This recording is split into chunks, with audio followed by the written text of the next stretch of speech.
আসসালামু আলাইকুম। এখন শুনবেন সংবাদ শিরোনাম। শরিকদের জন্য 40 আসনে ছাড় দিতে চায় বিএনপি। চলছে দর কষাকষি, সমঝোতা হলেও বিদ্রোহী প্রার্থীদের ঠেকানো নিয়ে দুশ্চিন্তা। বহিরাগত ভবঘুরে উচ্ছেদের নামে ঢাকা বিশ্ববিদ্যালয় অমানবিক আচরণের অভিযোগ, নিরাপদ ক্যাম্পাস তৈরিতে বাধা দেওয়ার পাল্টা অভিযোগ ডাকসু নেতাদের। গাজীপুরে বিক্রির উদ্দেশ্যে জড়ো করা বিপুল পরিমাণ মাংসসহ 37 ঘোড়া জব্দ, ঢাক ঢোল পিটিয়ে প্রশাসনের অভিযান, ধরা পড়েনি কেউ। রেকর্ড সংখ্যক ভোট পড়ল নিউ ইয়র্ক মেয়র নির্বাচনে, চলছে গণনা। ডেমোক্র্যাট প্রার্থীর বিপুল ব্যবধানে জয়ের পূর্বাভাস। আসসালামু আলাইকুম। এতক্ষণ দেখছিলেন সংবাদ শিরোনাম, এখন দেখবেন বিস্তারিত। বিএনপির ফাঁকা রাখা 63 আসন নিয়ে দর কষাকষিতে শরিকরা। প্রকাশ্যে বেশি আসনের দাবি জানালেও পর্দার আড়ালে কেউ একটি, কেউ বা দুইটি আসন নিয়ে সমঝোতার চেষ্টা করছেন। মিত্রদের জন্য আসন সমঝোতার পাশাপাশি উন্মুক্ত রাখা হবে ধানের শীষের বিপক্ষে নির্বাচন করার সুযোগ। জাতীয় সরকারের আগে রাজপথে সহযোদ্ধাদের ভোটের মাঠেই বিএনপি যথাযথ মূল্যায়ন করবে বলে বিশ্বাস যুগপথ নেতাদের। তবুও তাদের ভাবিয়ে তুলছে একাধিক আসনে বিএনপি নেতাদের স্বতন্ত্র নির্বাচন করার ঘোষণা। বিএনপির সিদ্ধান্ত আর অবস্থানের প্রতি অকণ্ঠ সমর্থন জানিয়ে দীর্ঘদিনের রাজপথের সংগ্রামে যুগপৎ আন্দোলনে ছিল প্রায় 30-এরও অধিক দল। দীর্ঘদিনের সহযাত্রীদের জন্য আসন ফাঁকা রেখে দলীয় প্রার্থী ঘোষণা করেছে বিএনপি মহাসচিব। আমাদের যুগপৎ আন্দোলনে যারা শরিক দলগুলো আছেন তাদের সঙ্গে আলোচনার ভিত্তিতে আমরা এই পরিবর্তনগুলো আনতে পারি। ফাঁকা আসনের মধ্যে ব্রাহ্মণবাড়িয়া 6, জুনায়েদ সাকি, বগুড়া 2, মাহমুদুর রহমান মান্না, লক্ষ্মীপুর 4, তানিয়া রব, লক্ষ্মীপুর 1, শাহাদাত হোসেন সেলিম, পটুয়াখালী 3, নুরুল হক নূর, ঝিনাইদহ 2, রাশেদ খান, চট্টগ্রাম 13, অলি আহমদ, কুমিল্লা 7, রেদওয়ান আহমেদের জন্য বরাদ্দ রেখেছে বিএনপি। এছাড়া ঢাকা 17 আন্দালিব রহমান পার্থ, ঢাকা 13 ববি হাজ্জাজ, 12 দলীয় জোটের এহসানুল হুদা কিশোরগঞ্জ 5 সহ সমমনা দলের আরও 4 জনকে বিভিন্ন আসনে বিবেচনা করছে বিএনপি। ধর্মভিত্তিক দলগুলোর মধ্যে এবার বিএনপি সবচেয়ে বেশি গুরুত্ব দিচ্ছে দেওবন্দ অনুসারী হেফাজত ঘনিষ্ঠ জমিয়ত ওলামায়ে ইসলামকে। জোট সঙ্গীদের জন্য প্রত্যাহার হতে পারে মুন্সিগঞ্জ 1, কুষ্টিয়া 2 ও ঢাকা 12 আসন থেকে বিএনপির দলীয় মনোনয়ন।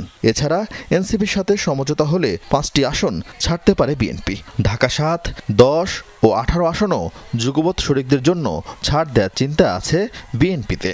এর পাশাপাশি নেজামে ইসলামী সহ সামাজিকভাবে গুরুত্বপূর্ণ কয়েকজনের জন্য আসন ছাড়ের সিদ্ধান্ত আছে বিএনপিতে। তবে সেই সংখ্যাটা 40-এর বেশি হবে না বলে জানিয়েছেন বিএনপি নেতারা। ফাঁকা থাকা 63 আসনের মধ্যে বেশি কোন্দল থাকা আসন উন্মুক্ত রাখা সহ বাকিগুলোতে সিদ্ধান্ত আসবে মনোনয়ন দাখিলের সময়।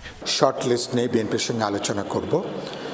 মঞ্চের শীর্ষ নেতা তো বটেই, এর বাইরেও তো মঞ্চের গুরুত্বপূর্ণ নেতৃবৃন্দ আছেন, সংগঠক আছেন, যারা আগে নির্বাচন করেছেন।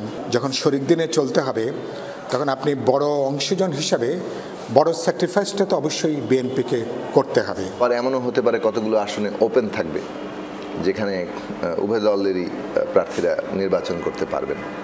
তো সেইভাবে আমরা পদ্ধতিগতভাবে বিষয়টিকে এগিয়ে নিয়ে যাওয়ার চিন্তা করছি। ঢাকা বিশ্ববিদ্যালয়ে বহিরাগত ভবঘুরে আর অবৈধ দোকান উচ্ছেদ অভিযান নিয়ে চলছে বিভিন্ন পক্ষের বাক্যযুদ্ধ। উচ্ছেদ অভিযান চালাতে গিয়ে একদিকে ডাকসু নেতারা অমানবিক আচরণ করছে, এই অভিযোগ যেমন আছে তেমনই আছে নিরাপদ ক্যাম্পাস তৈরিতে বাধা দেওয়ার অভিযোগ। তবে উচ্ছেদের শিকার হওয়াদের প্রতি আরও মানবিক হওয়ার জোর দিচ্ছেন অন্যান্য ছাত্র নেতারা।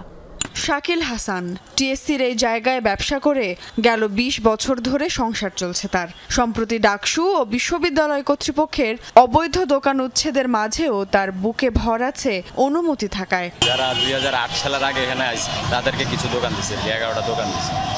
তারা বলছে যে কাগজ কলমে লিখে দিব যে 11টা দোকান পারমিশন দিব, ক্যাম্পাস থেকে ভবঘুরে অবৈধ দোকান উচ্ছেদের পর এখনও বিচ্ছিন্নভাবে বেশ কিছু ভ্রাম্যমাণ দোকান রয়েছে ক্যাম্পাস জুড়ে। পেট চালানোর দায়ে উচ্ছেদ অভিযানের ভোগান্তি নিয়ে কথা বলতে রাজি নয় তাদের কেউই। নির্বাচনের 2 মাসের মাথায় বিশ্ববিদ্যালয় প্রশাসনের সমন্বয়ে উচ্ছেদ অভিযান শুরু করে ডাকসু নেতারা। ক্যাম্পাসের বিভিন্ন স্থান থেকে ভবঘুরে অবৈধ ভ্রাম্যমাণ দোকানগুলোকে সরিয়ে দেয় তারা। তবে উচ্ছেদের এই প্রক্রিয়ায় আচরণগত এবং নীতিগত নানান প্রশ্ন আসছে। তাদের জন্য একটি বিকল্প ব্যবস্থা আমার এখানে চালু করতে হবে, বিকল্প পুনর্বাসন ব্যবস্থা, এবং সেইটা বিশ্ববিদ্যালয় একা করবে না। ক্যাম্পাস কর্তৃপক্ষ প্রশাসনকে এবং নির্বাচিত প্রতিনিধি যারা আছেন তাদেরকে সিটি কর্পোরেশনের সাথে আলোচনা করে সেই সব ভবঘুরিদের দ্রুততম সময়ের মধ্যে আবাসন নিশ্চিত করা উচিত। ডাকসু নেতাদের দাবি, পুনর্বাসনের প্রস্তাব দেয়া হলেও মানতে নারাজ আস্তানা গেড়ে বসা এসব ভবঘুরেরা। আমরা অভিযান পরিচালনা করার আগে আমরা মিনিস্ট্রিগুলোর সাথে বসছি, বিভিন্ন এনজিওর সাথে বসছি, আমরা বসে তারপর অভিযানে গিয়েছি। এমনও হয়েছে আমরা কাউকে কাউকে অ্যাপ্রোচ করেছে যে আপনাদেরকে আমরা সমাজ কল্যাণ মন্ত্রণালয়ের আন্ডারে বা অন্য কোনো মিনিস্ট্রির আন্ডারে বা এনজিও আন্ডারে যে পুনর্বাসন প্রকল্প সেখানে পাঠাবো, আপনারা যাবেন কিনা? তারা সেখানে যাবে না, তারা এখানেই থাকবে। এদিকে প্রশাসনের বক্তব্য, একের পর এক নোটিশ এমনকি মুচিলেখা নিয়েও সরানো যাচ্ছিল না এসব ভবঘুরে আর মাদকাসক্তদের। উল্টে চরম নিরাপত্তাহীনতার কারণ হয়ে দাঁড়িয়েছিল তারা। উলঙ্গ ভবঘুরের ছবি বিকৃতভাবে হলের দিকে মুখ করে দাঁড়িয়ে আছে, তার অবৈধ, এটা মাথায় রাখতে হবে। এদের মধ্যে অনেকের মুচলেখা দেয়া আছে, আমি আর আসবো না। তো তিনি যদি স্বেচ্ছায় না যান তাহলে তাকে জোর করে বের করে দিতে হবে। উচ্ছেদ করতে গিয়ে ভ্রাম্যমাণ ব্যবসায়ীদের মারধর এবং অমানবিক আচরণের অভিযোগ রয়েছে। ছাত্র নেতাদের অভিযোগ, এমন আচরণ দুঃখজনক। তবে সে অভিযোগ বরাবরই অস্বীকার করে আসছে ডাকসু নেতারা। গাজীপুর সিটি কর্পোরেশনের হায়দ্রাবাদ এলাকা থেকে ঘোড়ার মাংস সহ 37টি ঘোড়া জব্দ করা হয়েছে। মঙ্গলবার রাতে গোপন সংবাদে স্থানীয় একটি কসাইখানায় জেলা প্রশাসন, প্রাণী সম্পদ অধিদপ্তর ও র্যাব 1 যৌথ অভিযান চালায়। এ সময় বিক্রির উদ্দেশ্যে জবাই করা বেশ কয়েকটি ঘোড়ার 5 মণ মাংস ও 37টি ঘোড়া জব্দ করা হয়। এই ঘটনায় কাউকে আটক করতে পারেনি র্যাব। স্থানীয়রা জানায়, চলতি বছরের শুরুর দিকে এই এলাকায় ঘোড়ার মাংস বিক্রি হয়। স্থানীয় কয়েকজন এই কাজে জড়িত। সে সময় ভ্রাম্যমাণ আদালত অভিযান চালিয়ে ঘোড়ার মাংস বিক্রি নিষিদ্ধ করেন। প্রাণী সম্পদ অধিদপ্তরের কর্মকর্তারা জানান, জব্দ করা বেশিরভাগ ঘোড়া রুগ্ন। মাংসের মধ্যেও মানবদেহের জন্য ক্ষতিকর পদার্থের উপস্থিতি মিলেছে। যদিও কাউকে আমরা হাতে নাতে ধরতে পারিনি, তবে আমরা ভিতরে ঢুকে আমরা যেটা দেখতে পেয়েছি, এখানে প্রায় 37টি ঘোড়া আমরা পেয়েছি, যেগুলো অধিকাংশই আপনার অসুস্থ, শীর্ণকায়, এবং দেখে বোঝা যাচ্ছে যে এগুলো অসুস্থ। এবং আমরা স্পটে প্রায় 5 মণ ঘোড়ার মাংস পেয়েছি। শক্তিশালী টাইফুন কালমেগির আঘাতে বিপর্যস্ত ফিলিপাইন। এখনো পর্যন্ত কমপক্ষে 58 জনের মৃত্যু হয়েছে। ঘরহীন হয়ে পড়েছে লাখো মানুষ। মঙ্গলবার ঘন্টায় প্রায় 150 কিলোমিটার গতিবেগে দেশটির মধ্যাঞ্চলে আঘাত হানে ঘূর্ণিঝড়টি, যার প্রভাবে প্রবল বৃষ্টিপাত ও বন্যা পরিস্থিতির সৃষ্টি হয়। এখনও ফিলিপাইনে বিস্তীর্ণ অঞ্চল পানিতে তলিয়ে অব্যাহত রয়েছে উদ্ধার অভিযান। বহু এলাকা টেলিযোগাযোগ ও বিদ্যুৎ সংযোগ বিচ্ছিন্ন। ঝড় আঘাত হানার আগে নিরাপদে সরিয়ে নেওয়া হয় প্রায় 4 লাখ বাসিন্দাকে। বর্তমানে শক্তি খুইয়ে ভিয়েতনামের দিকে অগ্রসর হচ্ছে টাইফুনটি। নিউ ইয়র্কের মেয়র নির্বাচন শেষ হয়েছে, ভোট গ্রহণ চলছে, গণনা। আগাম ভোট সহ রেকর্ড 20 লাখেরও বেশি বাসিন্দা ভোট দিয়েছেন এবারে, যা 3 দশকের মধ্যে সর্বোচ্চ।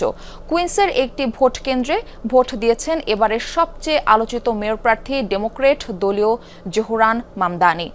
ম্যানহাটনে ভোটাধিকার প্রয়োগ করেছেন নিকটতম প্রতিদ্বন্দ্বী ও স্বতন্ত্র প্রার্থী অ্যান্ড্রু কুমো। মঙ্গলবার স্থানীয় সময় সকাল 6টায় শুরু হয় ভোটাভুটি।